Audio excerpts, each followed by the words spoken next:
ആത്മീകമായ ശുശ്രൂഷയിൽ പങ്കെടുത്തു വരികയും ഇവിടെയുള്ള ആത്മീക കെട്ടുമണികൾക്ക് പ്രിയ പാസ്റ്ററോടൊപ്പം ചേർന്ന് പ്രവർത്തിക്കുന്ന എല്ലാ ദൈവമക്കളെയും ഓർത്ത് ദൈവത്തിന് സ്തോത്രം ചെയ്യുമ്പോൾ തന്നെ കർത്താവായ യേശുക്രിസ്തുവിൻ്റെ നാമത്തിൽ എൻ്റെ വന്ദനവും ഞാൻ അറിയിക്കുകയാണ്. ദൈവത്തിന് സ്തോത്രം. പ്രാരംഭത്തിൽ അനുഗ്രഹിക്കപ്പെട്ട ആത്മീയ ഗാനങ്ങൾ പാടി ദൈവത്തെ നമുക്ക് മഹത്വപ്പെടുത്തുവാൻ കൃപ നൽകി. തുടർന്ന് നാം ചിന്തിച്ച് വരുന്നതായ വേദഭാഗം നാം ചിന്തിക്കാൻ പോകുകയാണ്. ഉപവാസ പ്രാർത്ഥനയുമാണല്ലോ. എല്ലാ വിധത്തിലും ദൈവത്തിൻ്റെ ശ്രേഷ്ഠമായ ആലോചനകൾ നമുക്ക് ലഭിക്കുവാൻ എല്ലാ ദൈവമക്കളും പ്രാർത്ഥനയോടെ പ്രാർത്ഥനാനിരതനായിരിക്കണം എന്ന് ദൈവനാമത്തിൽ ഓർപ്പിക്കുകയാണ്. സ്തോത്രം. ദൈവത്തിൻ്റെ വിലയേറിയ വചനമാണ് ദൈവശബ്ദം. ദൈവത്തിൻ്റെ ശബ്ദമായി പരിണമിക്കുന്ന ദൈവവചനം നാം കേൾക്കുമ്പോൾ ആ കേൾക്കുന്നതിലൂടെ ദൈവം നമ്മോട് പറയാൻ ആഗ്രഹിക്കുന്ന ദൈവിക ദൂത് പരിശുദ്ധാത്മാവിൽ കൈമാറും. അത് പ്രാപിച്ചെടുക്കത്തക്ക വിധത്തിൽ കഴിഞ്ഞ നമ്മൾ ക്ലാസ്സിൽ കേട്ടതുപോലെ നല്ല നിലമായി, നല്ല മണ്ണായി, നല്ല മനസ്സായി, നല്ല ഹൃദയമായി നാം നമ്മെ തന്നെ സമർപ്പിക്കുമ്പോൾ നമ്മൾ വീഴുന്ന വിതയ്ക്കപ്പെടുന്ന വിത്ത് 30, 60, 100 മേനിയായി വിളയുന്ന ഫലം പുറപ്പെടുവിക്കുന്ന അനുഭവം ഉണ്ടാകുമെന്ന് നമ്മൾ കേട്ടതുപോലെ ദൈവവചനത്തിൻ്റെ കേൾവിയും അതിൻ്റെ ചിന്തകളുമാണ് നമ്മെ ഏറ്റവും അധികമായി അനുഗ്രഹിക്കുന്നതും ക്രിസ്തീയ ജീവിതത്തിൻ്റെ അടിസ്ഥാനമായ നിലകളിൽ നമ്മെ നടത്തുന്നതും. കഴിഞ്ഞ ദിവസം നാം ചിന്തിച്ച് വന്നത്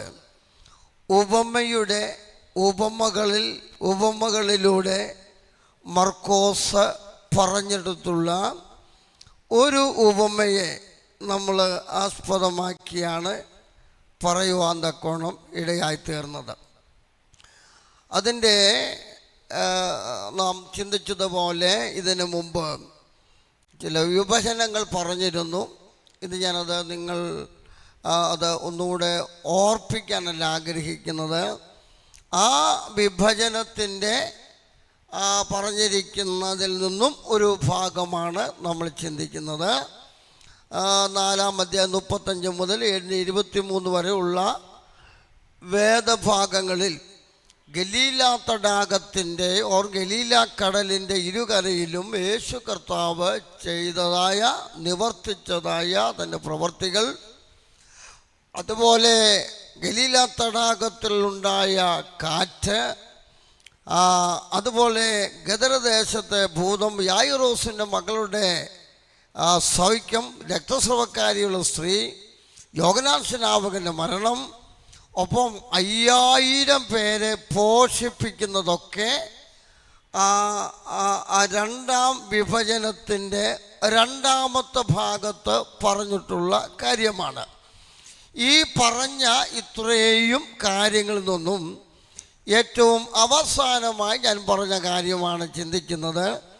5000 പേരെ യേശു കർത്താവ് പോഷിപ്പിച്ചതിനെ സംബന്ധിച്ചുള്ള അല്പചിന്തകളാണ് നമ്മുടെ വിചാരത്തിനും നമ്മുടെ സ്വയപരിശോധനയ്ക്കും ഇന്ന് രാത്രി നമ്മൾ ചിന്തിക്കുവാൻ താല്പര്യപ്പെടുന്നത്. ഞാനിപ്പോൾ നിങ്ങൾ പറഞ്ഞു കഴിഞ്ഞുള്ളൂ ആ വിഭജനം, ആ ഡിവിഷനിൽ സംഭവിച്ച പ്രധാനമായ കാര്യങ്ങൾ എന്താണ് പറഞ്ഞു. അതിൽ ഒന്നാണ് 5000 പേരെ കർത്താവ് പോഷിപ്പിച്ചു എന്ന് പറയുന്നത്.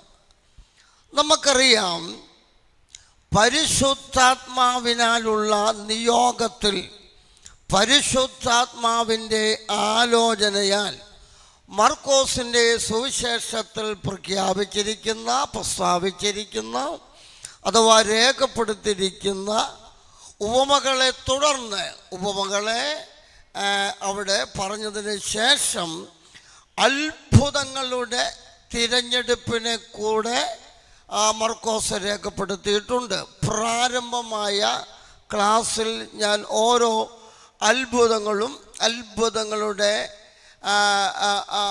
വിശേഷണങ്ങളിൽ എന്താണ് നമ്മൾ കൃത്യമായി അറിഞ്ഞിരിക്കേണ്ടത് എന്നൊക്കെ ഞാൻ ഓർപ്പിച്ചിരുന്നു. അത് നിങ്ങളുടെ മനസ്സിലുണ്ട്. എന്നാൽ ഈ 4-ാം അധ്യായം ഈ അത്ഭുതകരമായ പ്രവൃത്തിയിലേക്ക്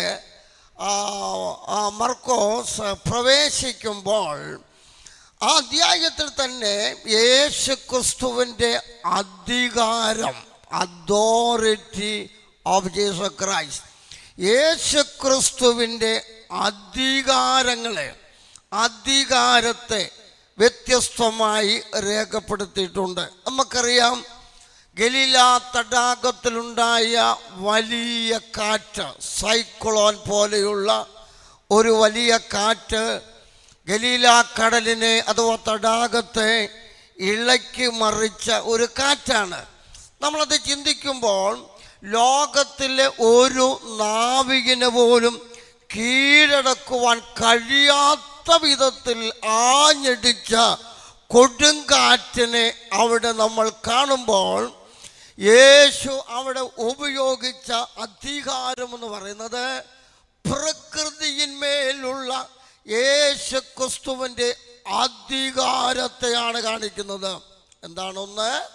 ഗലീല തടാകത്തിൽ ആഞ്ഞടിച്ച കൊടുങ്കാറ്റ് ഒരു നാവികന് പോലും കീഴടക്കുവാൻ കഴിയാത്ത വിധത്തിൽ ആഞ്ഞു വീശിയതിനെ നമുക്കറിയാം കർത്താവ് ഇവിടെ ശാന്തമാക്കി. അതിനർത്ഥം എന്താ? പ്രകൃതിയുടെ മേൽ അധികാരമുള്ളവൻ. ഒന്ന്, കർത്താവ് ആരാണ്? പ്രകൃതിയുടെ മേൽ അധികാരമുള്ളവൻ. 5-ാം അധ്യായത്തിലേക്ക് നമ്മൾ വരുമ്പോൾ ഒരു ഭൂതഗ്രസ്തൻ്റെ വിടുതൽ നമ്മൾ കാണുന്നുണ്ട്. ഭൂതഗ്രസ്തൻ്റെ സൗഖ്യമാണ് എന്ന് പറഞ്ഞാൽ ലോകത്തിൽ ഒരു മനുഷ്യനും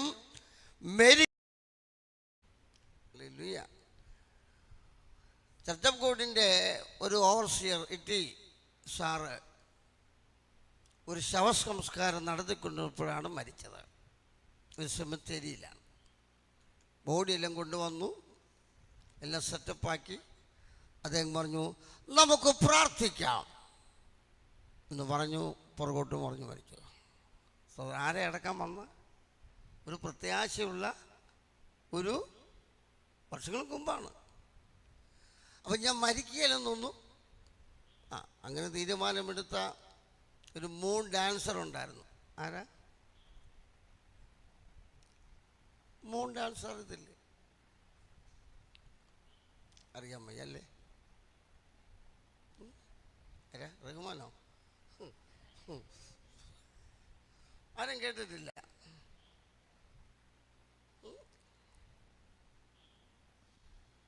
സ്പ്രിങ് ഒക്കെ ഇട്ട്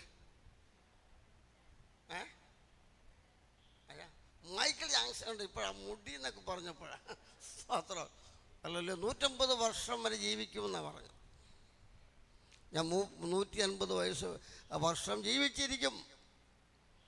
ലോകത്തിൻ്റെ സൗന്ദര്യ രോഗത്തെ ആകർഷിക്കാൻ വേണ്ടി പ്ലാസ്റ്റിക് സർജറി ചെയ്തു.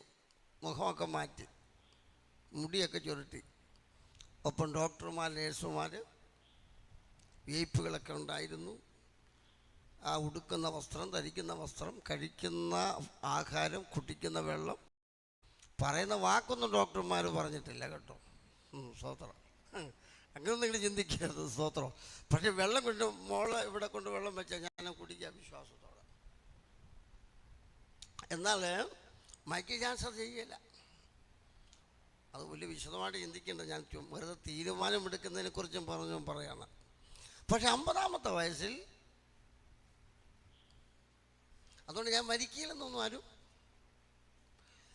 മരണമുണ്ട്.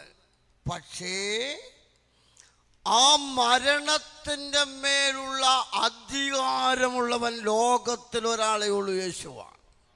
4 അധികാരമാണ്. സ്തോത്രം. മരിച്ചവരെ കർത്താവ് ഉയർപ്പിച്ചു. അപ്പോൾ ഏതിൻ്റെയൊക്കെ മേലാ? പ്രകൃതിയുടെ മേൽ അധികാരമുള്ളവൻ. ഭൂതബാധയുടെ മേൽ അധികാരമുള്ളവൻ. പിന്നെ ആ രോഗത്തിൻ്റെ മേൽ അധികാരമുള്ളവൻ, മരണത്തിൻ്റെ മേൽ, അല്ലേ, മരണത്തിൻ്റെ അധികാരിയായ എവിടെ വാക്യം? എബ്രായ ലേഖനം ഉണ്ടാവും. നിങ്ങളത് ഞാൻ വിഷമിപ്പിക്കുന്നില്ല. നിങ്ങൾ ബൈബിൾ ക്യൂസിനൊക്കെ തയ്യാറായിരിക്കും. അതുകൊണ്ട് നീ അതുമായിട്ട് ബന്ധപ്പെട്ട് വല്ല ഉത്തരം പറഞ്ഞെങ്കിലേ സ്തോത്രം. അതുകൊണ്ട് ഞാനതൊന്നും ഓർപ്പിക്കുന്നില്ല കേട്ടോ. മരണത്തിൻ്റെ അധികാരിയായ ചിലർ പറഞ്ഞെങ്ങനെ അറിയോ? മരണത്തിൻ്റെ അധികാരിയ പിശാച് എന്നാ പറയുന്നത്. പിശാച്. പിശാച് എന്നും പറഞ്ഞ പിശാച് പോകത്തില്ല. പിശാചിൻ്റെ പേര് നന്നായി പറയാൻ പഠിക്കണം. കഴിഞ്ഞ ദിവസം ഒരാളെ വായിച്ചു കേട്ടതാ, പിശാച്. എനിക്കറിഞ്ഞുകൂടാ. പിശാച് ചിരിക്കുക. എന്തറിയോ? എൻ്റെ പേര് പോലും നന്നായി പറയാൻ അറിയത്തില്ലല്ലോ. പിശാചൊന്നുമില്ല, പിശാച്. ഇതൊക്കെ നമ്മൾ പഠിക്കുമ്പോൾ നന്നായിട്ട് ബൈബിൾ ഉച്ചരിക്കുമ്പോൾ നമ്മൾ ഉച്ചരിക്കണം, അല്ലേ? പിശാച്. അവങ്കലേക്ക് നോക്കിയവർ പ്രകാശിതരായി അവരുടെ മുഖമോ പലപ്പോഴും ലജ്ഞിച്ചു പോയില്ല. അങ്ങനെ ലജ്ഞിച്ചു എന്നൊക്കെ പറഞ്ഞിട്ട് 100 ഗ്രാം എന്ത് ചെയ്യണ്ട? തൈലം ഒന്നും തേച്ച് ഞരമ്പൊന്നും വെട്ടിക്കേണ്ട കാര്യമൊന്നുമില്ല. എന്താ? അവങ്കിലേക്ക് നോക്കി പ്രകാശിതരായി അവരുടെ മുഖം, എനിക്കതറിയാം, ലജ്ഞിച്ചു. എന്തോ ലജ്ഞിച്ചു? ഇതൊക്കെ കേൾക്കാൻ പിശാചിന് ചിരിയാണ്. അത് വളരെ ലളിതമാണത്. ഈവൻ ദൈവദാസന്മാർ പറയും, ലൈവാണെങ്കിലും പോട്ടെ, ദൈവദാസന്മാർ പറയുന്നല്ലോ. അപ്പോൾ നമ്മൾ ബൈബിളൊക്കെ വായിക്കുമ്പോൾ ഇതൊക്കെ ശ്രദ്ധയോടുകൂടെ വായിക്കണം. ലജ്ജിച്ചു പോകയില്ല. പിശാചൊന്നുമല്ല, പിശാച്. പിന്നെ വേറെ പദപ്രയോഗ, യഹോവ നിന്നെ ഫൽസിക്കട്ടെ. കേട്ടിട്ടില്ലേ? യഹോവ നിന്നെ ഫൽസിക്കട്ടെ. അവിടെ ഒരു പ്രയോഗമുണ്ട്. യൂദാ ലേഖനം വീട്ടിൽ പോയി വായിച്ച് നോക്കണേ. അത് നമ്മളെല്ലാം ഫൽസിക്കട്ടെ എന്ന് പറഞ്ഞ ഫൽസിക്കട്ടെ. പക്ഷേ ഇസ്രാ പറയുന്നതിൻ്റെ മുകളിൽ ഒരു കുത്തുണ്ട്. ആ കുത്തെന്ന് ഇറിനെ കാണിക്കുന്ന. അപ്പോൾ എങ്ങനെ വായിക്കണ്ടേ? യഹോവ നിന്നെ വർദ്ധിക്കട്ടെ എന്നാ. പക്ഷെ അത് നമ്മൾ തെറ്റിച്ചാ പറഞ്ഞേക്കുന്ന ഫൽസിക്കട്ടെ. ഇറുകൂടെ കൂട്ടിക്കൊണ്ട് എങ്ങനെ കൂട്ടണ്ടെന്നുള്ളത് നിങ്ങൾ വായിച്ച് നോക്കുമ്പോൾ അത് ഒരുമിച്ച് പറഞ്ഞോളൂ. വർദ്ധിക്കട്ടെ. അത് കുഴപ്പമില്ല. അപ്പോൾ ഇത്തരത്തിലുള്ള കാര്യങ്ങൾ ഒക്കെ അവൻ നന്നായി നമ്മൾ ഉപയോഗിക്കണം. അധികാരത്തോടുകൂടെ പിശാചിൻ്റെ മേൽ, മരണത്തിൻ്റെ മേൽ, രോഗത്തിൻ്റെ മേലൊക്കെ ഉള്ള അധികാരം, അല്ലേ? അധികാരം നമുക്കുണ്ടോ? പിശാചിൻ്റെ മേലുള്ള അധികാരം നമുക്കുണ്ടോ? ഇതൊക്കെ പ്രാപിച്ച് ധ്യാനിച്ചുകൊണ്ടിരിക്കുമ്പോൾ ഹൃദയത്തിൽ പ്രാർത്ഥിക്കണം, കർത്താവേ എനിക്കും കൂടെ അധികാരം തരണം. ചിലർ പിശാചിനെ ഇറക്കാൻ വരുമ്പോഴത്തേക്ക് പിശാചി എന്ന് പറയും. പിശാചി പറയും. എന്താ മറുപടി? നിന്നെയും കൊണ്ട് ഞാൻ പോകും. അത് കേട്ടിട്ടുണ്ട്, ഞാൻ കേട്ടിട്ടുണ്ട്. ഒരുപാട് പൈശാചികമായ പോരാട്ടവുമായി ബന്ധപ്പെട്ട് ഞാൻ മിനിസ്റ്റർ ചെയ്തിട്ടുണ്ട്. പിശാചെന്തെല്ലാം തമാശകളാണ് പറയുന്നറിയോ? എനിക്കൊന്ന് ലോകത്തിൽ ഏറ്റവും വലിയ കൊമേഡിയൻ സൈറ്റനാണ്. അത് നമ്മളൊരു പിശാചുമായി ബന്ധപ്പെട്ട് പോരാട്ടം നടത്തുമ്പോഴാണ് പിശാചിൻ്റെ കോമഡി നമുക്ക് കേൾക്കാൻ കഴിയുന്നത്. കേട്ടോ? ഏറ്റവും വലിയ കൊമേഡിയൻ പിശാച് തന്നെയാണ്. അതിന് യാതൊരു സംശയമില്ല. അപ്പം എന്താണ്? പിശാചേ ഞാൻ നിന്നെ ഭക്ഷിക്കുന്നു വിട്ടുപോകുന്നു പറയുമ്പോൾ പിശാച് പറയും ഞാൻ നിന്നെയും കൊണ്ടേ പോകുള്ളൂ എന്നാണ്. പിശാചിൻ്റെ തന്ത്രങ്ങൾ അനവധിയാണ്. പിശാചിന് എന്താണ്? സ്ട്രാറ്റജീസാണ്. സൈറ്റനിങ് സ്ട്രാറ്റജീസാണ്. അപ്പോൾ പിശാചിന് തന്ത്രങ്ങളാണ്, ഉപായങ്ങളാണ്, ചതിവാണ്. പണ്ട് കാലങ്ങളിൽ ഒരു 100 വർഷം മുമ്പ് പെന്തക്കോസ്റ്റൽ സഭയൊക്കെ ആരംഭിച്ചിട്ട് 100 വർഷമായിട്ടുണ്ട് ഏകദേശം ആകുക. അക്കാലത്തൊക്കെ ഏറ്റവും കൂടുതൽ ഓരോ യോഗങ്ങളിലും പിശാചളകുമായിരുന്നു. ആ പിശാചിൻ്റെ മേലേക്കുള്ള അധികാരം എല്ലാവർക്കുമില്ല, ചിലർക്ക് മാത്രമേ ഉള്ളൂ. ആ കാലങ്ങൾ പട്ടിണി, പരിവട്ടം, വസ്ത്രം വേണ്ടത്ര ഇല്ലായ്മ, സാമ്പത്തികമായ ഞെരുക്കങ്ങൾ, വാഹനമില്ലായ്മ ഒക്കെയാണ്. അപ്പോൾ ഒരിക്കൽ ഒരു പിശാച് ഒരു മാതാവിനിളകി. അപ്പോൾ ഒരു അപ്പച്ചൻ പാസ്റ്റർ കൊണ്ടുവരികയാണ്. അപ്പോൾ അപ്പച്ചനോട് ചെന്ന് പറഞ്ഞു, അപ്പച്ച ഇന്നടുത്ത് അമ്മച്ചിക്ക് ഒരു ചെറിയ ഭൂതോപദ്രവം ഉണ്ടായിട്ടുണ്ട്, ഒന്ന് പ്രാർത്ഥിക്കാൻ വരണം. അപ്പോൾ പറഞ്ഞു, മക്കളെ എങ്ങനെ വരാനായിട്ടാണ്? എനിക്ക് അപ്പോൾ അങ്ങോട്ട് വരാൻ വേണ്ടത്ര ഒരു വസ്ത്രമില്ല, മുണ്ടില്ല, എക്സ്ട്രാ ആയിട്ടുള്ളൊരു മുണ്ടൊന്നുമില്ല. അതെല്ലാം ഒന്ന് നനച്ചൊക്കെ വൃത്തിയാക്കി ഉണക്കാനിട്ടിരിക്കുകയാണ്, ഉണങ്ങിയില്ലല്ലോ. അപ്പച്ചൻ്റെ ഭാര്യ പറഞ്ഞു, അതിന് നിങ്ങൾ വിഷമിക്കേണ്ട, എൻ്റെ കച്ചമുറി കൊണ്ടുപോകും. എന്തുവാ? കച്ചമുറി കൊണ്ടുപോകാൻ. പെട്ടെന്ന് കച്ചമുറി ഒന്ന് നന്നായിട്ടൊക്കെ ഒന്ന് മടക്കി അപ്പച്ചൻ നല്ല മുണ്ട് പോലൊക്കെ ഉടുത്ത് ഉടുപ്പൊക്കെ ഇട്ട് അവിടെ ചെന്ന് പിശാചിൻ്റെ ആ പോരാട്ടത്തിൽ ഇങ്ങനെ പ്രാർത്ഥിച്ചു കൊണ്ടിരുന്നപ്പോൾ അപ്പച്ചൻ ആത്മാവിൽ പറഞ്ഞു, യേശുവിൻ്റെ നാമത്തിൽ ഇവളെ ഭരിച്ചിരിക്കുന്ന ആ ഭൂതാത്മാവേ സാത്താനെ വിട്ടുപോകുന്നു പറഞ്ഞപ്പോൾ പിശാച് പറയുക, വലിയ കാര്യമൊന്നും പറയണ്ട, അമ്മച്ചിയുടെ കച്ചമുറി അഴിച്ചു കൊടുത്തിട്ട് വരാൻ. സ്തോത്രം. നോക്കുക, അമ്മച്ചിയുടെ കച്ചമുറി അവിടെ കൊണ്ട് കൊടുത്തിട്ട് വന്നെ. ഉടനെ അപ്പച്ചൻ പറഞ്ഞു, കച്ചമുറിയുടെ ശക്തിയിലല്ല ഞാൻ നിന്നോട് പോകാൻ പറഞ്ഞത്, യേശുവിൻ്റെ നാമത്തിൻ്റെ ശക്തിയില്ല. കച്ചമുറി അവിടെ ഇരിക്കട്ടെ, ഞാൻ ഉടുത്ത മുണ്ടോ ഷർട്ടോ ഒന്നും നീ പറയേണ്ട കാര്യമില്ല, ഞാൻ നിന്നോട് കൽപ്പിക്കുന്നു. എങ്ങനെയാ? യേശുവിൻ്റെ നാമത്തിലാണ്. അപ്പോൾ ഞാൻ പറഞ്ഞത്, അധികാരം നമുക്കുണ്ട്. ഹല്ലേലൂയ. അധികാരം യേശുവിൻ്റെ നാമത്തിൽ നമ്മൾ പ്രാപിക്കണം. അപ്പോൾ ഈ അധികാരത്തെ വെളിപ്പെടുത്തിയതിന് ശേഷം ഇത് ഒരു മിറക്കിൾ, ഒരത്ഭുതം പറയാണ്. പല അത്ഭുതങ്ങളുണ്ട്. നമ്മളതിൽ ഒരു അത്ഭുതം ഒരു ഉദാഹരണമായിട്ട് പറയാണ്. എന്താണ്? 5000 പേരെ പോഷിപ്പിച്ചതാണ്. 6-ാം അധ്യായം 30 മുതൽ 44 വരെയുള്ള വാക്യങ്ങളാണ്. എത്ര? 6-ാം അധ്യായം 30 മുതൽ 44 വരെയുള്ള വാക്യങ്ങളാണ്. ഞാൻ പറയുമ്പോഴത്തേക്ക് വായിച്ചാൽ മതി, ശ്രദ്ധിച്ചു കൊണ്ടിരുന്നാട്ടെ. ഈ 5000 പേരെ 5 അപ്പവും 2 മീനും കൊണ്ട് 5000 പേരെ പോഷിപ്പിച്ച ആ അത്ഭുതം 4 സുവിശേഷകന്മാരും രേഖപ്പെടുത്തി. 4 സുവിശേഷകന്മാർ ഒരുപോലെ രേഖപ്പെടുത്തിയിരിക്കുന്ന ഒരത്ഭുതമാണ് 5000 പേരെ പോഷിപ്പിച്ചത്. മത്തായി 14:13 മുതൽ 21 വരെ, ലൂക്കോസ് 9-ാം അധ്യായം 10 മുതൽ 17 വരെ, യോഹന്നാൻ 6-ാം അധ്യായം 1 മുതൽ 14 വരെ, പിന്നെ നമ്മൾ ഇപ്പോൾ വായിക്കുന്ന മർക്കോസിൽ പറയുന്ന കാര്യങ്ങൾ. 4 സുവിശേഷകന്മാർ ഒരുപോലെ രേഖപ്പെടുത്തിയിരിക്കുന്ന ഉദാഹരണം, ഒരു അത്ഭുതമാണ് ഏത്? ഇനി മറക്കല്ലേ. ഈ അത്ഭുത പ്രവൃത്തി അല്ലെങ്കിൽ 5000 പേരെ പോഷിപ്പിച്ച സ്ഥലം ബെത്സയിദയാണ്. ബെത്സയിദയിലാണ് ഈ അത്ഭുതം നടന്നത്. ലൂക്ക് ചാപ്റ്റർ 9:10, ലൂക്കോസ് സുവിശേഷം 9-ാം അധ്യായം 10-ാമത്തെ വാക്യമാണ്. അത് ഗലീല തടാകത്തിൻ്റെ സമീപേ ആയിരുന്നു. ബെത്സയിദ ഗലീല തടാകത്തിൻ്റെ അടുത്തുള്ള ഒരു സ്ഥലമാണ്.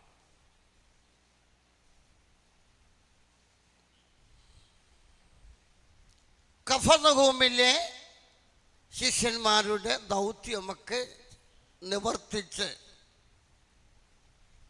മടങ്ങി വന്ന ശിഷ്യന്മാരോട് പറയാണ്,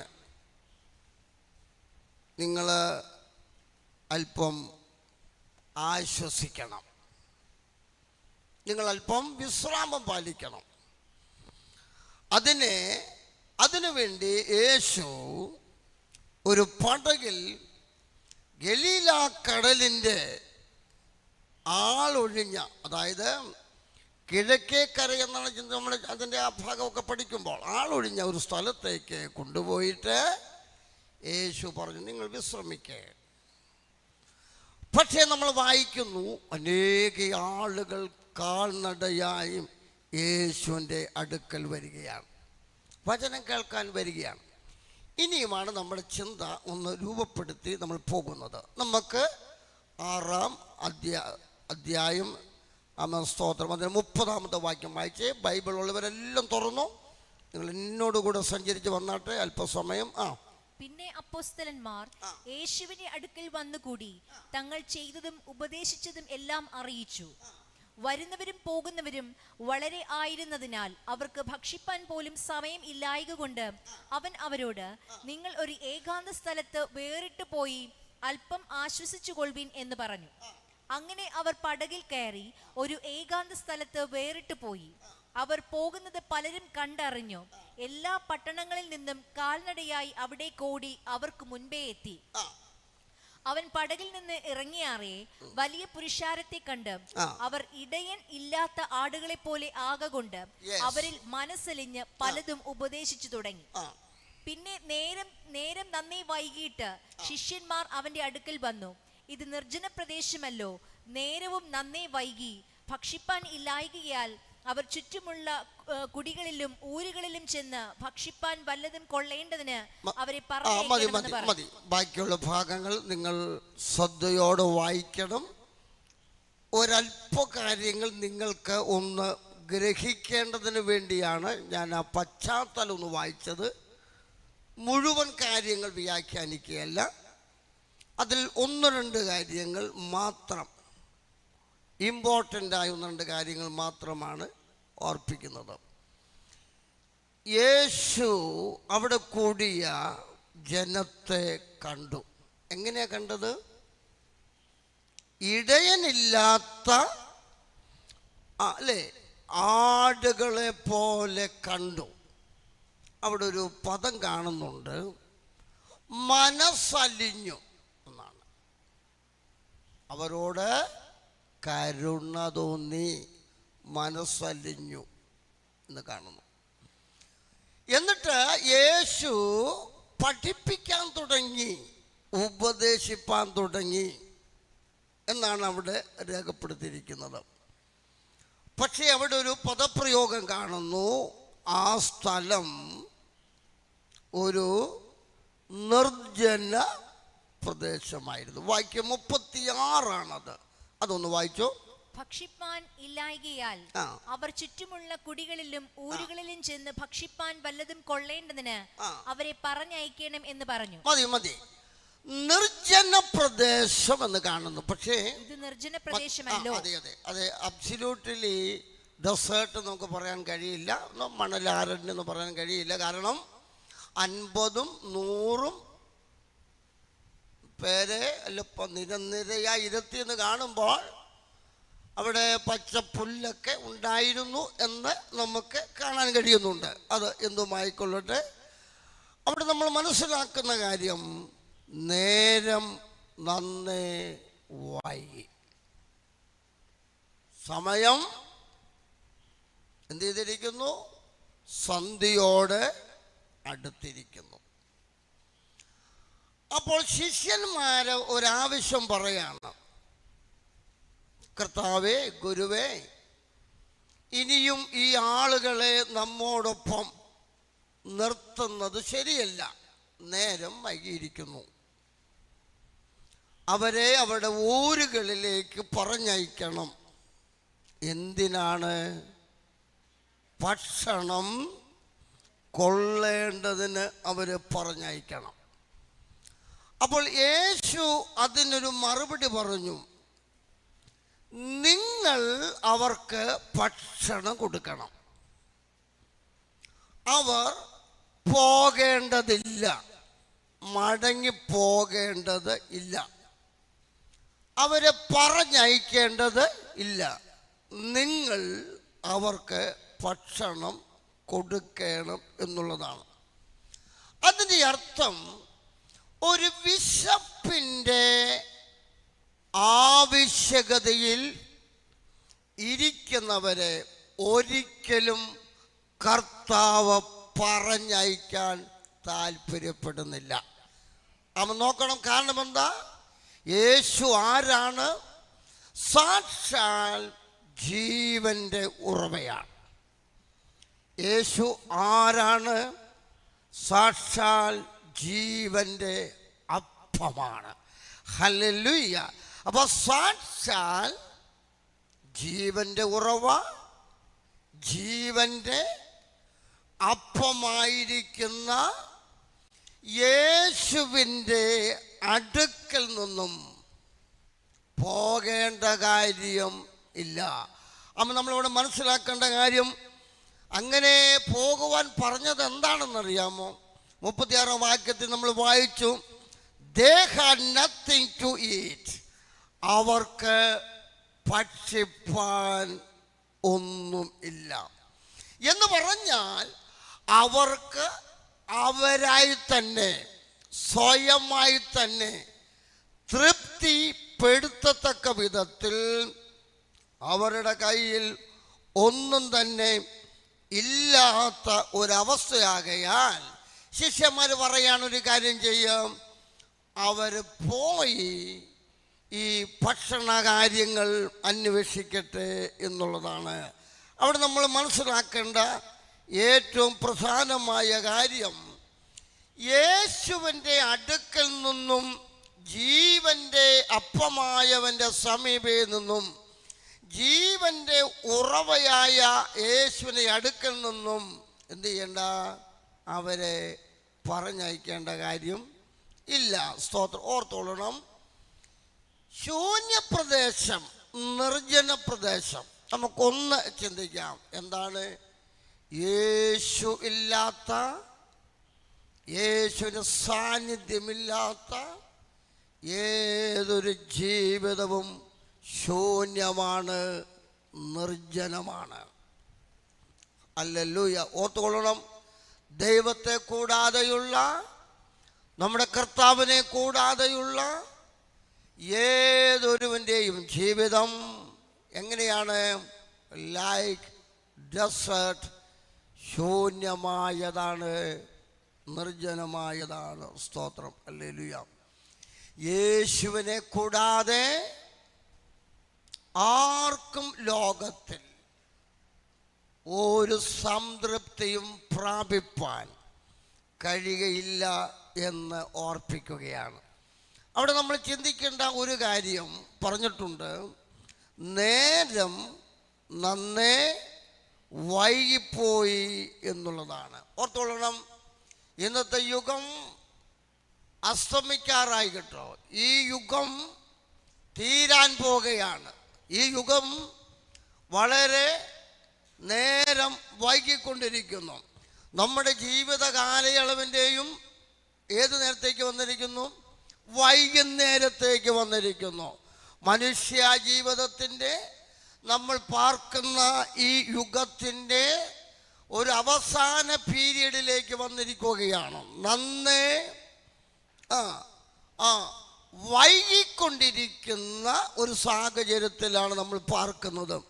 എന്നാൽ ഒരു കാര്യം ഓർക്കണം, ഇവിടുത്തെ കോണ്ടസ്റ്റിൽ അവർ പറഞ്ഞയക്കേണ്ട അങ്ങനെയുള്ളവർക്ക് പൗലോസ് പറഞ്ഞതായ വേദഭാഗം കൂടെ നമുക്ക് ഓർക്കാം. 4:19 ഫിലിപ്പിയ ലേഖനം 4-ാം അധ്യായം 19-ാം വാക്യത്തിൽ കാണുന്നു, എൻ്റെ ദൈവമോ നിങ്ങളുടെ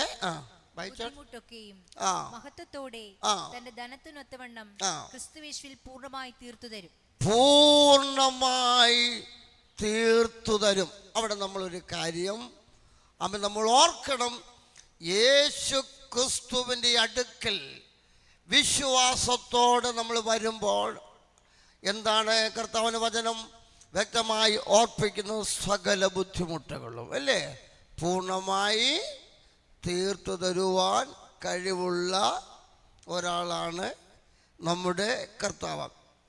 അപ്പോൾ നിങ്ങൾ അവർക്ക് ഭക്ഷിപ്പാൻ കൊടുപ്പീൻ എന്ന് പറഞ്ഞപ്പോൾ യേശു പറഞ്ഞു, അങ്ങനെയല്ല, നിങ്ങൾ അവർക്ക് കൊടുക്കണം. അപ്പോൾ മറ്റു സുവിശേഷകന്മാരൊക്കെ പറഞ്ഞിരിക്കുന്ന കാര്യമുണ്ട്, നിങ്ങളുടെ പക്കൽ എന്തുണ്ട്, എത്ര അപ്പം ഉണ്ട്. അപ്പോഴെന്ത് പറഞ്ഞു? ഇവിടെ എങ്ങനെ നമ്മൾ വായിക്കുന്നുണ്ട്, ഞങ്ങളുടെ പക്കൽ ഒന്നും ഇല്ല. ഇവിടെ 5 അപ്പവും 2 മീനും ഉണ്ട് എന്ന് മർക്കോസ് നേരിട്ട് പറയാണ്. എന്നാൽ മറ്റു സുവിശേഷന്മാരങ്ങനെയല്ല പറയുന്നത്, ഞങ്ങളുടെ പക്കലൊന്നും ഇല്ല എന്ന് പറയാണ്, അല്ലേ? ആ സമയത്ത് അന്ത്രയോസ് എന്നൊരു ശിഷ്യൻ,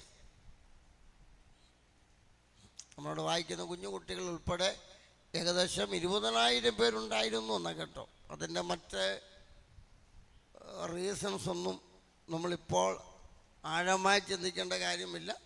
അപ്പോൾ അന്ത്രയോസ് ഒരു കാര്യം പറഞ്ഞു, ഇവിടെ ഒരു ബാലകനുണ്ട്, ഒരു ബാലൻ. അത് പക്ഷേ ഇതിനകത്ത് പറഞ്ഞിട്ടില്ല. മറ്റ് മത്തായി, അതുപോലെ യോഹന്നാൻ ഒക്കെ രേഖപ്പെടുത്തിയിട്ടുണ്ട്, ലൂക്കോസൊക്കെ പറഞ്ഞു ഇവിടെ ഒരു ബാലകനുണ്ട്. ഞാൻ നോക്കിയപ്പോൾ അവൻ്റെ കയ്യിൽ ഒരു പാക്കറ്റ് അല്ലേ ഉണ്ട്, അല്ലേ? അതെന്ത് പറഞ്ഞു? 5 അപ്പവും 2 മീനും അവൻ്റെ പക്കൽ ഉണ്ട്. ബാലന്മാരും ബാലികമാരും ഒക്കെ എങ്ങനെ വരണം? കഴിക്കാനുള്ള ഫുഡുമായിട്ടല്ല. ആരാ നടക്കുമ്പോൾ കലിബില് കിലൂന്നുള്ള എന്ത് ചെയ്യാം, സ്വത്രം പൊതി അഴിക്കുന്നതാണ്. അവർ പറയുന്നത് എന്തുവാ, എൻ്റെ കുഞ്ഞ് എന്തുവാണ് ഈ മുളക് തേച്ച സാധനം ഉണ്ടല്ലോ, അതിന് പറയുന്നത് ലേസ്. അവൻ അതില്ലാതെ ലോകത്തിന് ഇരിക്കുകയല്ലെന്ന. പിന്നെ ഒരു 10-15 മാതാക്കൾ ഇതുപോലെ കുഞ്ഞുങ്ങളുള്ളതാണെങ്കിൽ സഹായം ഒന്ന് നോക്കിക്ക്. മ്യൂസിക്കിൻ്റെ ആവശ്യമില്ല, ഓട്ടോമാറ്റിക് മ്യൂസിക്കാണ്. എന്തുവാ, ഇവിടെ ഒരു പൊതി അഴിക്കുന്നു, 11 ആകുമ്പോഴത്തേക്ക് നല്ല പവർ മെസ്സേജ് കൊടുക്കുമ്പോഴല്ലേ. എൻ്റെ ചർച്ചിൽ അത് നിരോധിച്ചിരിക്കുകയാണ്. ഹോളിന് വെളിയിൽ 1-2 കസേര ഇട്ടിട്ടുണ്ട്. അഥവാ അങ്ങനെ ആർക്കും പരീക്ഷണമെങ്കിൽ എന്ത് ചെയ്യണം, വെളിയിൽ. 2, അതിന് കൂടെ അവിടെ ഇടാൻ പറ്റത്തില്ല. അങ്ങനെ അതിൻ്റെ വെളിയിലെല്ലാം ഇത് ഡ്രസ്സ് ചെയ്തിരിക്കുന്നതാണ്. അതുപോലെ തന്നെ ട്രയൽ പാകിയിരിക്കുന്നതിൻ്റെ വെളിയിൽ, ഹോളിൻ്റെ വെളിയിൽ അവിടെ ബക്കറ്റ് വെച്ചിട്ടുണ്ട്. ഒരു മുട്ടായുടെ പേപ്പർ പോലും അതിലേ ഇടാവും. അങ്ങനെ ഇപ്പം കുഞ്ഞുങ്ങളെല്ലാം ഇത് കഴിച്ച് ഓടി ആ ബക്കറ്റിൽ കൊണ്ടിട്ടോളും. ഹോളിനകത്ത് പറ്റത്തില്ല, ഹോളിന് വെളിയിലിടാൻ പറ്റത്തില്ല. ബക്കറ്റ് അവിടെ വെച്ചിട്ടുണ്ട്, എല്ലാം അവിടെ കൊണ്ടുപോയിട്ടോണം. അതാണ് അല്ലേ? അപ്പം അല്ലെങ്കിൽ വാങ്ങിച്ച JCBയുമായിട്ട് വരും. എന്തുമായിട്ട് വരും? JCB. യോഗം നടക്കുമ്പോൾ എന്ത് ചെയ്യുക, JCB ഓടില്ല ഹോളിനകത്ത്. എന്താ, അവിടുന്ന് ഒരുത്തം വന്നു, പിന്നെ കാനത്തിൽ നിന്ന് ഒരുത്തം വന്നു, കോട്ടയത്ത് വന്നു, പിന്നെ JCBയുടെ മത്സരം ഇവിടെ. പക്ഷെ ഇവിടെ അങ്ങനെയല്ല. ഒരു ബാലകൻ, അവൻ്റെ കൈവശം 5 അപ്പവും 2 മീനും. നിങ്ങൾ ശ്രദ്ധിച്ചിട്ടുണ്ടോ? നമ്മളിത് കേട്ടിട്ടുണ്ട്, സൺഡേ സ്കൂളിലൊക്കെ പഠിച്ചിട്ടുണ്ട്, നമുക്ക് കാണാതെയും അറിയാം, അല്ലേ? അപ്പോൾ യേശു ചോദിച്ചു, അവൻ എവിടെ? Bring him to me. അവൻ എൻ്റെ അടുക്കലേക്ക് കൊണ്ടുവരിക. അവൻ യോഗത്തിന് കൂട്ടായ്മയൊക്കെ വന്നെങ്കിലും യേശുവിൻ്റെ അടുക്കിലേക്ക് വരാൻ മടിയാ.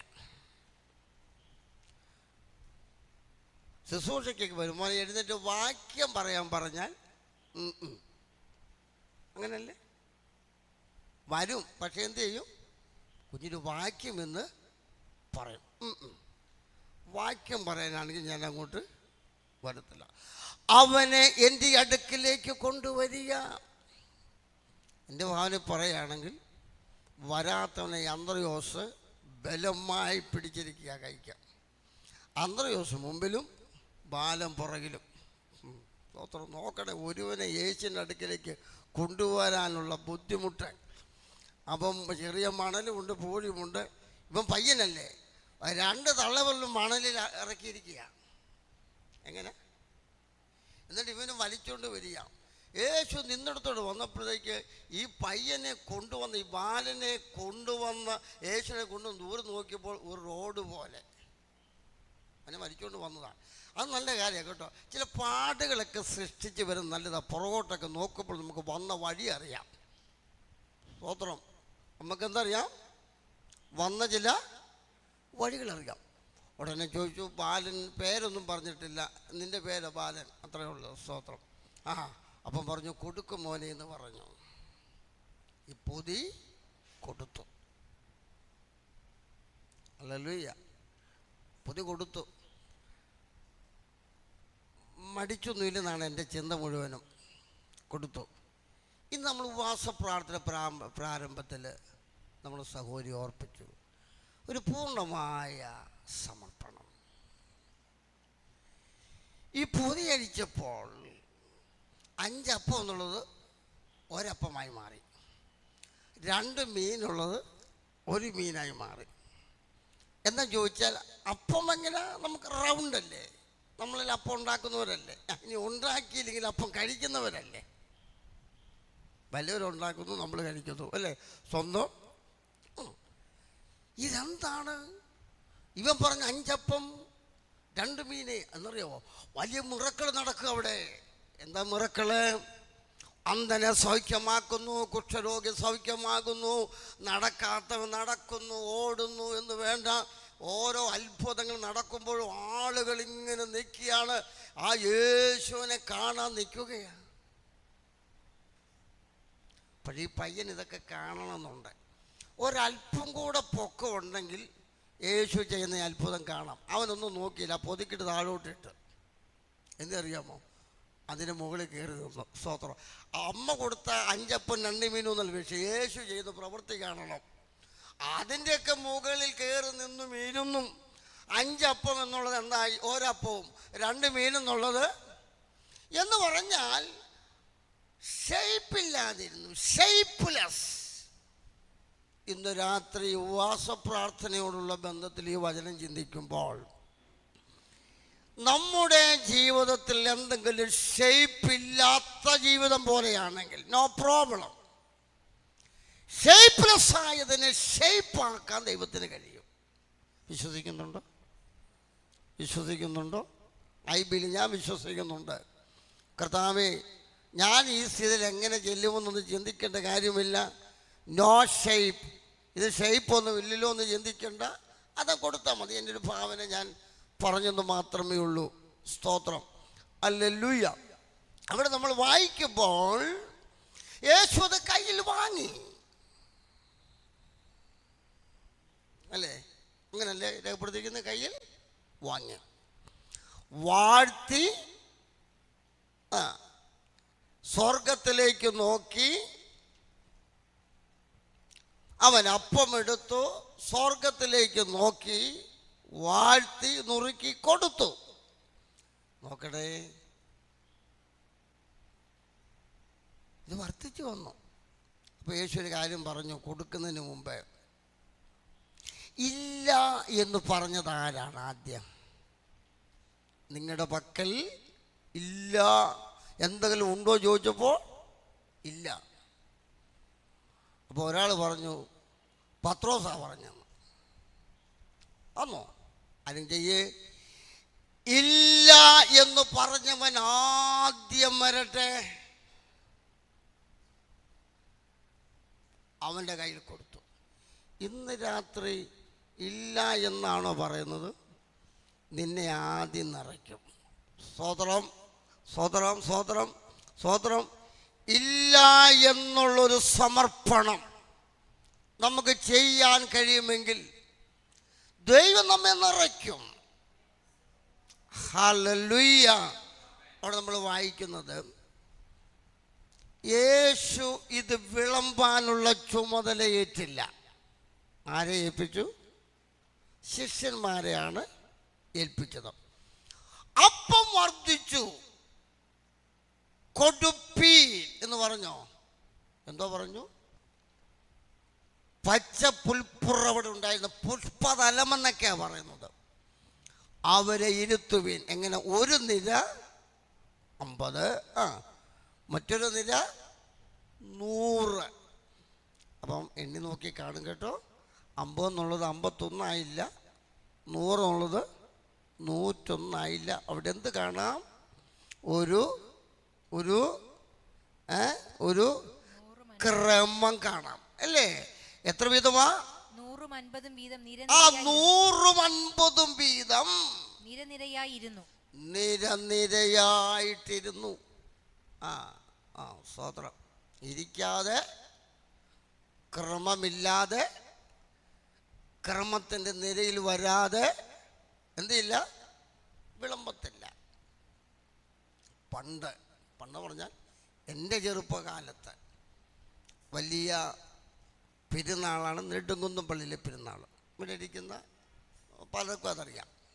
ചെറുപ്പകാലങ്ങളിൽ ഞങ്ങളുടെ അമ്മയാണ് ഞങ്ങളെ കൊണ്ടുപോകുന്നത്. അവിടെ പല നേർച്ചകളും ഒക്കെ ഉണ്ട്. അന്ന് വലിയ കച്ചവടമാണ്. സ്കൂൾ ഗ്രൗണ്ടിൽ കച്ചവടം. ഇപ്പോഴത്തെ പുതിയ ഗ്രൗണ്ടൊക്കെ 1 മാസത്തെ കച്ചവടമാണ്. നമുക്കറിയാമല്ലോ, പത്രത്തിൽ നമ്മൾ ഏറ്റവും വലിയ പുഴുക്ക് നേർച്ചയാണ് അല്ലേ? സുചിയൊക്കെ പോയിട്ടില്ലേ? തേക്കലയായിരുന്നു. അതെ, സ്തോത്രം. അതാണ് അവരുടെ നേർച്ച സിസ്റ്റം. അതാ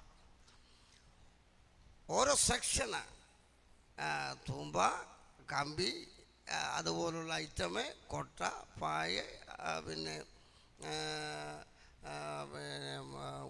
മറ്റ് ഉപകരണങ്ങളെല്ലാം ഉണ്ട്. അപ്പോഴീ തൂമ്പൊക്കെ എങ്ങനെ വെക്കുന്ന അറിയാമോ? മണി അടിച്ച് കേൾപ്പിച്ചിട്ട നല്ലതാണെന്ന് അറിയിക്കാൻ കിടിനോ നീ അടിക്കുന്നത്. അപ്പോഴാ ഒരു സമയത്താണ് ഈ പുഴുക്കിന് വേണ്ടി ഞങ്ങളുടെ അമ്മ കൊണ്ടുപോയി ഇരുത്തിയിരിക്കുക. ഞങ്ങൾ ഇരിക്കുക. തേക്കലയൊക്കെ തന്നു. 2 കാര്യമുള്ളൂ. 1-ാം മണി അടിക്കുമ്പോൾ എന്ത് ചെയ്യണമെന്നറിയാവും? എല്ലാവരും ഇരിക്കണം. 2-ാം മണി അടിക്കുമ്പോൾ ഇല കൊടുക്കും. ഞങ്ങളെല്ലാം നോക്കിയിരിക്കുക. 3-ാം മണി അടിക്കുമ്പോൾ നല്ല വല്ലം കൊട്ടയ്ക്കകത്ത് ഈ സാധനം കൊണ്ടുവരും. 4-ാം മണി അടിക്കുമ്പോൾ എന്ത് ചെയ്യുന്നറിയോ? കൊടുക്കും. ഇങ്ങനെ ഇതെല്ലാം തയ്യാറി കഴിഞ്ഞപ്പോൾ താഴെ ഇരുമ്പൈറ്റം വയ്ക്കുന്ന ആളുകൾ കൂട്ടിയടിക്കും. എന്ത് ചെയ്തു? 2-3 അവർ തൂമ്പായുടെ ഇത് നോക്കിയതാണ്. വിളമ്പും തുടങ്ങി. ഉടനെ അച്ഛൻ പറഞ്ഞു, അല്ലല്ലാതെ നമ്മുടെ മണിയല്ല, താഴെ ഇരുമ്പ് കൂട്ടിയടിച്ചതാണ് കേട്ടോ. ഇത് എൻ്റെ ചെറുപ്പകാലമാണ്, സംഭവിച്ചതാണ്, ഞാൻ കേട്ടതാണ്, എൻ്റെ കുഞ്ഞുനാളിലാണ്. ഉടൻ പറഞ്ഞു, അല്ലല്ല വിളമ്പരുത്, താഴെ തൂമ്പ കൂട്ടിയടിച്ചതാണ് എന്ന് പറഞ്ഞാൽ ഒരു ക്രമമുണ്ട്. ഓർത്തോട്ടെ, ദൈവമാരാണ്? ദൈവം ക്രമീകരണങ്ങളുടെ ദൈവമാണ്. ദൈവം ക്രമീകരണങ്ങളെ ഇഷ്ടപ്പെടുന്നു. നിങ്ങൾക്കറിയാമോ, സമാഗമന കൂടാരം പഠിക്കുമ്പോൾ സമാഗമന കൂടാരത്തിൻ്റെ ഏറ്റവും പ്രധാനമായ ഒന്നാണ് പാളയം എന്ന് പറയുന്നത് അല്ലേ? അതിത്ര മൈലുണ്ട്. 12 ഗോത്രങ്ങൾ ഏതെല്ലാം ആ വശത്ത് പാളയമടിക്കണം. അങ്ങനെ ഓരോ ഗ്രൂപ്പ് പിടിക്കേണ്ട കുടികളുണ്ട്. പിന്നെ സമാഗമന കൂടാരം അതിൻ്റെ അകത്ത് സ്ഥാപിക്കും. ഇതെല്ലാം അതിൻ്റെ അകത്തുണ്ട്. ഇതെല്ലാം നമ്മൾ കാണുമ്പോൾ, സമാഗമന കൂടാരത്തിൻ്റെ പാളയ സംവിധാനം കാണുമ്പോൾ ഒരു ദൂത് ആ പാളയത്തിൽ നിന്ന് നമുക്ക് പഠിക്കാൻ കഴിയും. മറ്റൊന്നുമല്ല, ആ പാളയത്തെ നമ്മൾ നോക്കുമ്പോൾ ദൈവം നമ്മോട് പറയുന്ന കാര്യം, God is the God of order. ദൈവം ക്രമീകരണങ്ങളുടെ ദൈവമാണ്. ഹല്ലേലൂയ. ദൈവം ക്രമീകരണങ്ങളെ ഇഷ്ടപ്പെടുന്നു. ദൈവം ക്രമീകരണങ്ങളുടെ ദൈവമാണ്. അപ്പോൾ ഇരിക്കുന്ന കാര്യത്തിൽ ദൈവം നടത്തിയ സൃഷ്ടിപ്പ് 1-ാം അധ്യായം ഉൽപ്പത്തി പഠിക്കുമ്പോഴും സഭായോഗത്തിൻ്റെ ക്രമീകരണങ്ങളിൽ, കൃപാവരങ്ങൾ രേഖപ്പെടുത്തിയിരിക്കുന്ന ക്രമീകരണങ്ങളിൽ, ആരാധന യോഗങ്ങളുടെ ക്രമീകരണങ്ങൾ ഒക്കെയും ദൈവം ഇഷ്ടപ്പെടുന്ന ഒന്നാണ്. അതുകൊണ്ട് ദൈവം ആരാണ്? ക്രമീകരണങ്ങളുടെ ദൈവമാണ്. അപ്പോൾ 12 കൊട്ട എന്ത് ചെയ്തു എന്നറിയാമോ? ശേഷിപ്പ് വന്നു. അത് 12 കൊഫിനോസ് കൊട്ടകൾ വട്ടികളായിരുന്നു എന്നാണ് പറയുന്നത് ഗ്രീക്ക് പ്രയോഗമൊക്കെ. എന്തു തന്നെയായിരുന്നാലും 12 കൊട്ടകൾ നിറയപ്പെട്ടു. ഇല്ല എന്ന് പറഞ്ഞ 12 ശിഷ്യന്മാർക്ക് ഓരോ കൊട്ട കൊടുത്തു. ചാടിക്കറി ഇല്ല എന്നൊന്നും പറയരുത്. ഇല്ലയെന്ന് പറഞ്ഞാൽ ആദ്യം നിനക്ക് തരും ഒരു കൊട്ട. സ്തോത്രം. എൻ്റെ ചിന്തയിൽ ഇത് ഈ ശിഷ്യന്മാർ വാങ്ങിച്ചുകൊണ്ട് പോയ പോക്കെ നാണമില്ല അതല്ലേ. അത് പറയണ്ടായിരുന്നല്ലോ അല്ലേ. പക്ഷെ നോക്കുക, ഇത് കൊടുത്തിട്ട് ബാലൻ വീട്ടിൽ ചെന്നു. ചരിത്രം പറയുന്നത് ഇതൊരു ദരിദ്ര കുടുംബവും ഇവൻ്റെ അമ്മ വിധവയുമായിരുന്നു എന്നാണ്. ഒരു കൊച്ചു ബാലനെ സംബന്ധിച്ച 5 അപ്പം കഴിക്കില്ല, 2 മീനും കഴിക്കത്തില്ല. സ്തോത്രം. പലസ്തീൻ നാടുകൾ ഒരു മിഷണറി നാടുകൾ, അവിടെ ഗ്രാമങ്ങളിൽ, യഹൂദ ഗ്രാമങ്ങളിൽ താമസിച്ച് പ്രവർത്തിച്ച സായിപ്പ് എഴുതിയൊരു പുസ്തകം മിഷനെ കുറിച്ച് ഞാൻ വായിച്ചിട്ടുണ്ട്. ഏറ്റവും ദരിദ്രരായ ആളുകളാണ് യവത്വപ്പം ഉണ്ടാക്കുന്നത്, യവത്വപ്പം കഴിക്കുന്നതെന്നാണ് അദ്ദേഹം പറയുന്നത്. എന്തറിയാമോ, ഈ പയ്യൻ കൊണ്ടുവന്ന അപ്പത്തിൻ്റെ വലിപ്പം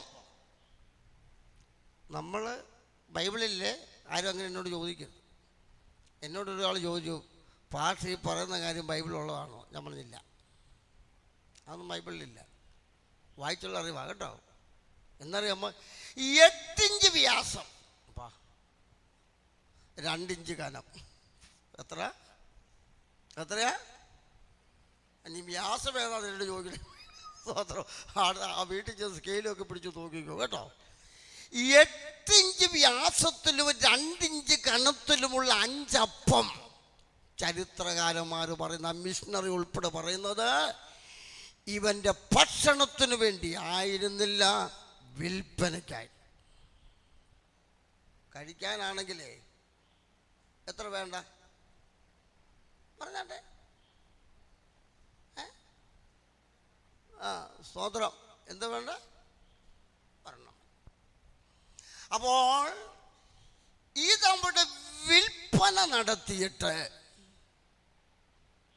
അതിൻ്റെ പ്രതിഫലം എൻ്റെ മകൻ കൊണ്ടുവരുമെന്ന് ആ കുടിലിനകത്ത് കാത്തിരിക്കുന്നൊരമ്മ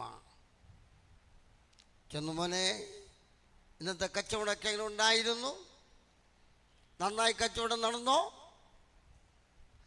എത്ര ലാഭം കിട്ടി? ഒന്ന് പറഞ്ഞമ്മേ, ഇന്ന് കച്ചവടം ഒന്നും നടന്നില്ല.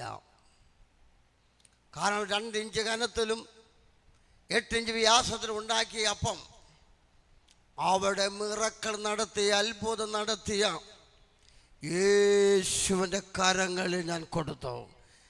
ഇന്ന് രാത്രി ഉപവാസ പ്രാർത്ഥനയും വചന ധ്യാനത്തിലും ഇരിക്കുന്ന ദൈവമക്കളോട് ഞാൻ പറയുന്നത്, സന്തോഷത്തോടെ നമ്മൾ സമർപ്പിക്കുകയാണെങ്കിൽ, കർത്താവിന് വേണ്ടി നമ്മൾ നമ്മെ തന്നെ സമ്പൂർണമായി സമർപ്പിക്കുകയാണെങ്കിൽ, അതിൽ തന്നെ ദൈവം ഒരു വലിയ അത്ഭുതം നമുക്ക് വേണ്ടി ചെയ്യുമെന്നുള്ളതാണ്. എത്ര പേര് വിശ്വസിക്കുന്നുണ്ട്? എത്ര പേര് വിശ്വസിക്കുന്നുണ്ട്? സ്തോത്രം. ഹല്ലേലൂയ. എന്നാൽ ഒരപ്പം മാറ്റി വെച്ചേക്കാം, ഒരു മീൻ മാറ്റി വെക്കാമെന്നും പറഞ്ഞില്ല. എന്താണ്? സമ്പൂർണ്ണമായ സമർപ്പണം. ഓർത്തോളം, ക്രിസ്ത്യൻ ലൈഫ്, ക്രിസ്തീയ ജീവിതം, വിശ്വാസ ജീവിതം, സാക്ഷ്യ ജീവിതം, നമ്മുടെ ആരാധനാ ജീവിതം, വേർപാടിൻ്റെ ജീവിതം, പ്രാർത്ഥനാ ജീവിതം എല്ലാം നമ്മൾ മനസ്സിലാക്കേണ്ടത് കംപ്ലീറ്റ്ലി, അബ്സല്യൂട്ട്ലി കോൺസെക്രേറ്റഡ്, പൂർണ്ണമായി നമ്മൾ കർത്താവിന് വേണ്ടി സമർപ്പിക്കപ്പെട്ട ജീവിതമായിരിക്കണം. ആരെല്ലാം കർത്താവിന് വേണ്ടി സമർപ്പിച്ചിട്ടുണ്ടോ സമ്പൂർണ്ണമായി, അവരെയെല്ലാം ദൈവം അനുഗ്രഹിച്ചിട്ടുണ്ട്. സ്തോത്രം. ഹല്ലേലൂയ. ഈ അത്ഭുതം നമ്മളെ പഠിപ്പിക്കുന്ന 1-2 ചിന്തകളുണ്ട് കേട്ടോ. അതാ ഞാൻ നമുക്കറിയാവുന്നതായതുകൊണ്ട് ഞാൻ കൂടുതലായിട്ട് പോയിട്ടില്ല. അതായത് ഇത് നമ്മളെ പഠിപ്പിക്കുന്ന എന്താണെന്നറിയാമോ? ആത്മീയ ക്ഷാമം അനുഭവിക്കുന്ന ഈ ലോകത്തിന് യേശുവിനെ തന്നെ ജീവൻ്റെ അപ്പമായി എങ്ങനെ കർത്താവിന് സമർപ്പിക്കാം എന്നുള്ളതാണ്.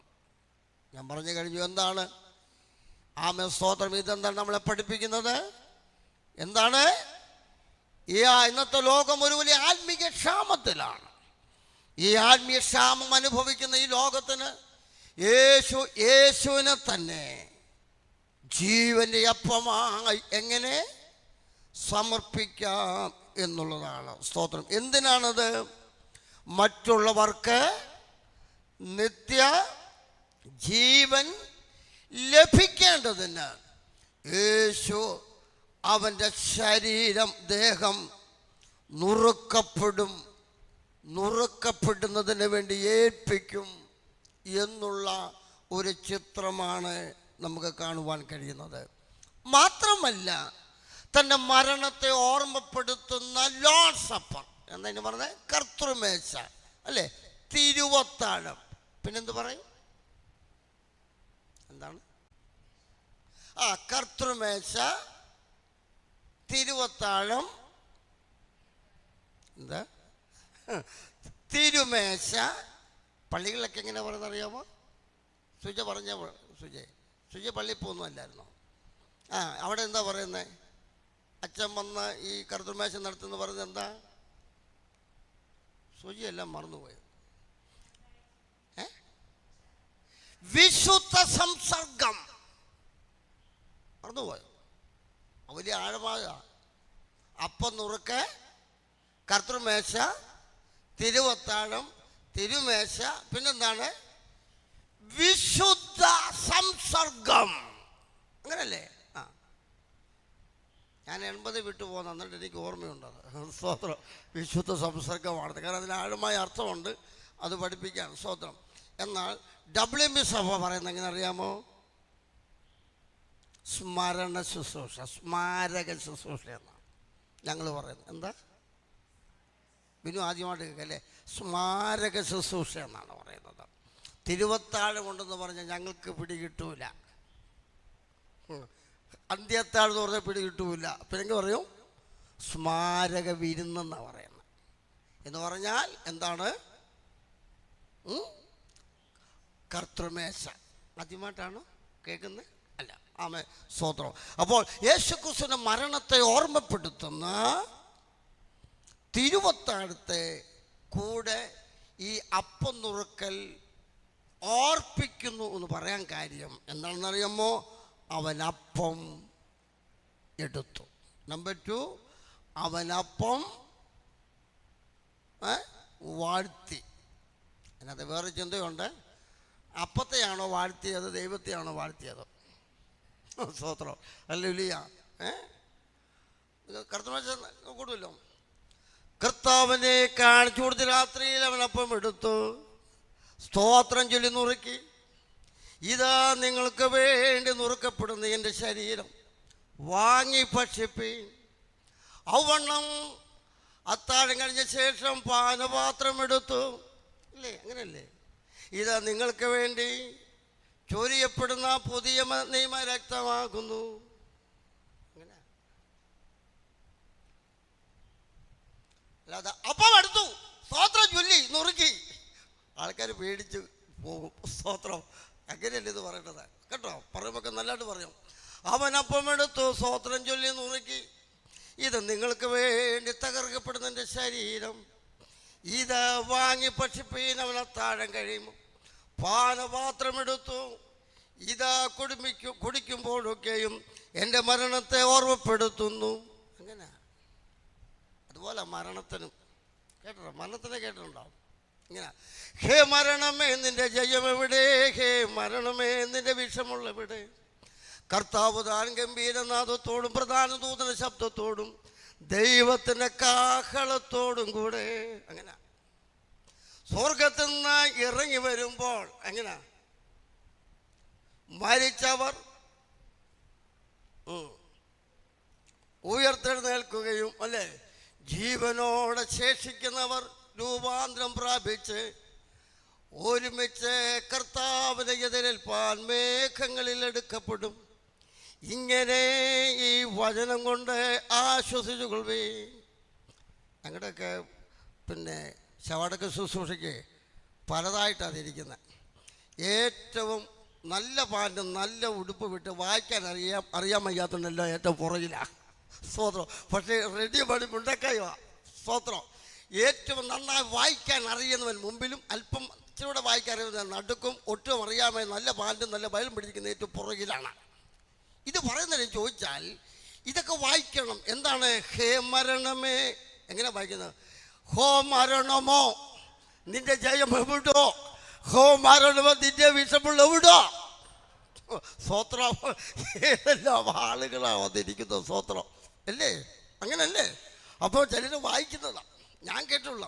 ഇത് ഞാൻ ബൈബിൾ ക്ലാസ്സിൽ പാസ്റ്റർ മിനിസ്ട്രിക്ക് വേണ്ടി ശരിയായിട്ട് പഠിപ്പിച്ച് ഇനി മേലാൽ ഹോ മരണമോ നിന്റെ ജയം എവിടോ എന്നൊന്നും പറയരുത്.